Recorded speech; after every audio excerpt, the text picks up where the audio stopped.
Dear students, this is Dr. Archana Tiwari, Assistant Professor in Business Administration, SPC Government College, Ajmer. As we have already discussed the topic definition and features of management, now today I am taking the topic importance of management or the significance of management. Management is regarded as one of the most important human activities, and it is essential for every organized activity in every society as well as nation. Management may be defined as an activity or a process which includes planning, organizing, directing, and controlling for effective and efficient use of physical resources of the company with the help of human resources of the organization. Now, importance of management. If we talk about the importance of management, it can be seen from the table shown in the PPT. That is the first point related with the importance is importance for business institutions. Second is importance for society, and third is importance for nation. Now we are taking the first point, that is importance for business institutions. व्यावसायिक संस्थाओं के लिए प्रबंध का क्या महत्व हो सकता है, यह हमारा पहला पार्ट है. जैसे कि पीटर एफ ड्रकर ने भी कहा है कि management is dynamic activity, it is life giving element to every business. It means प्रबंध प्रवर्तनशील है, परिवर्तनशील है, क्योंकि अकॉर्डिंग टू द सिचुएशंस अलग अलग निर्णय लिए जाते हैं, अलग अलग कार्य किए जाते हैं. तो उसके लिए सबसे पहली इम्पोर्टेंस हम देख सकते हैं सेटिंग ऑब्जेक्टिव्स एंड प्रायोरिटीज़. इसका तात्पर्य है कि उद्देश्यों का निर्धारण करना, साथ ही साथ प्रायोरिटीज़ क्या है उसका निर्धारण करना है. यही एक मैनेजर का काम हो सकता है. And every manager has to strike a balance between various objectives and priorities. Second आता है उसका accomplishing objectives. Management not only set the objectives but also strives to accomplish the objectives of the organisation. उसी के लिए वह कार्य कर रहा है. उद्देश्यों का जो निर्धारण किया गया है उसके अकॉर्डिंग उसे काम करना है, वही मैनेजमेंट का एक महत्व हो सकता है. थर्ड महत्व की बात अगर हम करें तो जो उनके पास में रिसोर्सेज हैं उनका ऑप्टिमाइजिंग यूटिलाइजेशन कैसे किया जा सकता है, क्योंकि रिसोर्सेज अलग अलग तरह के हो सकते हैं. फिज़िकल हो सकते हैं, ह्यूमन रिसोर्सेज हो सकते हैं. जो फिज़िकल फैक्टर्स हैं उनको यूज़ करने का कार्य भी मैनेजर का ही हो सकता है. इसी तरह से making difficult decisions. Efficient managers make all crucial and difficult decisions. They make decisions in financial situations, in problem with employees, and in other situations also he can take better decisions. Fifth point हम ले सकते हैं कि solving complex problems.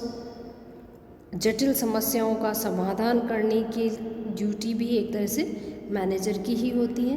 तो यह भी business institution के लिए एक बहुत बड़ा इम्पोर्टेंस का फैक्टर हो सकता है. साथ ही साथ यदि कंपटीशन मार्केट में बहुत ज़्यादा है तो उस कंपटीशन से बाहर कैसे निकला जाए, overcoming competition, because cut throat competition is there in the market. तो जब कट थ्रोट कंपटीशन है तो इसका तात्पर्य है कि उसमें से निकलने के लिए कार्य भी मैनेजर ही करेगा.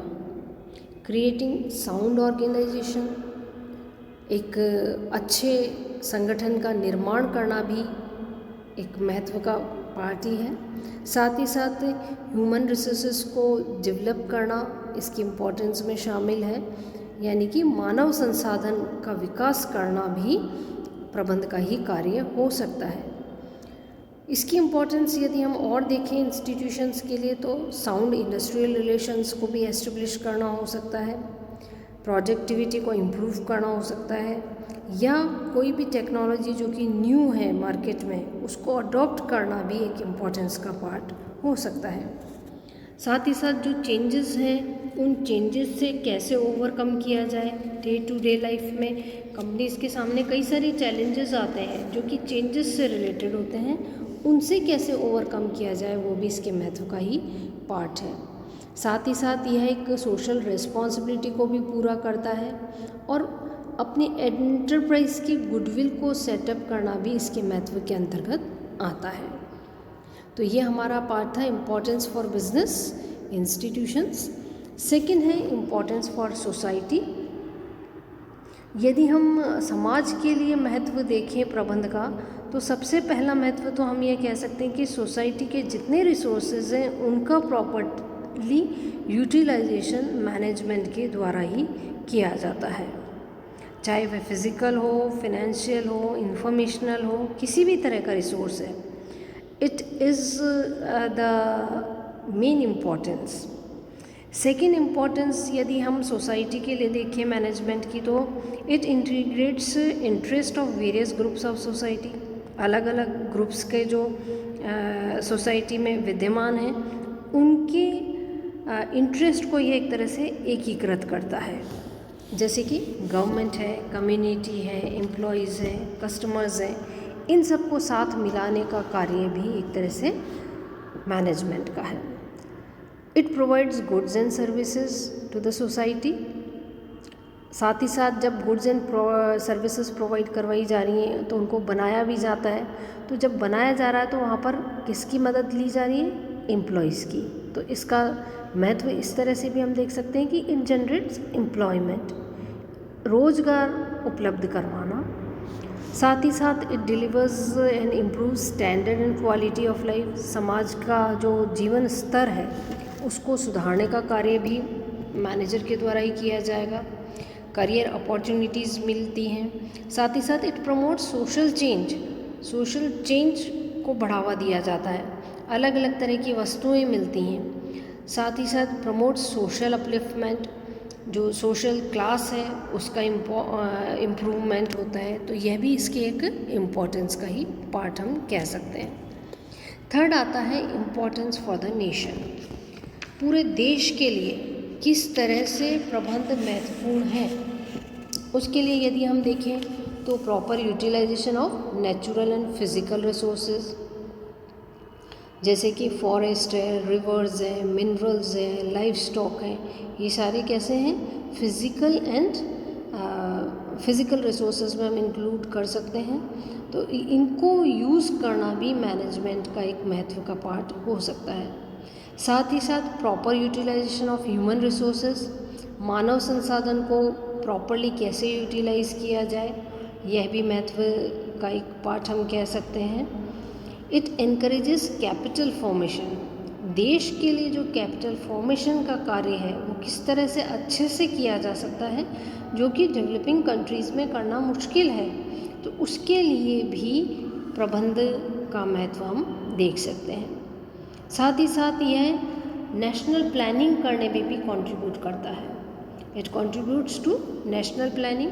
राष्ट्रीय योजनाओं का जब निर्माण किया जाता है तो उसमें भी प्रबंध की महत्वपूर्ण भूमिका होती है, क्योंकि इकोनॉमिक डेवलपमेंट प्लानिंग के थ्रू ही पॉसिबल है।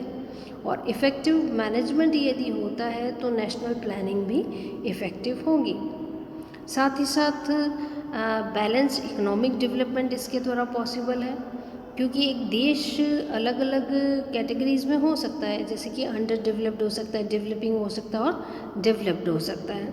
तो जो बैलेंस इकोनॉमिक डेवलपमेंट हो रहा है कंपनी का, वो ही उसे उस श्रेणी में रखेगा कि क्या वह देश डेवलप्ड है या अंडर डेवलप्ड है या डेवलपिंग है। जब एम्प्लॉयमेंट लोगों को मिलता है तो उससे गरीबी भी ख़त्म होती है। तो देश के लिए भी एक बहुत बड़ा महत्वपूर्ण बात मैनेजमेंट की तरफ से ये कि इट इरेडिकेट्स पॉवर्टी, क्योंकि लार्ज नंबर ऑफ पर्सन्स को यहाँ पर एम्प्लॉयमेंट मिलता है।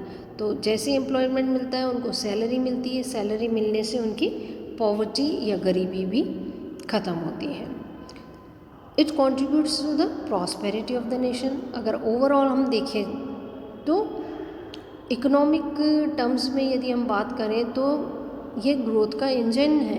Management as the engine of growth. It means ये ग्रोथ करने में सहायता प्रदान करता है, अलग अलग इंडस्ट्रीज़ खुलती हैं, अलग अलग लोगों को रोज़गार मिल रहा है, तो उससे पूरे देश की प्रॉस्पेरिटी बढ़ रही है।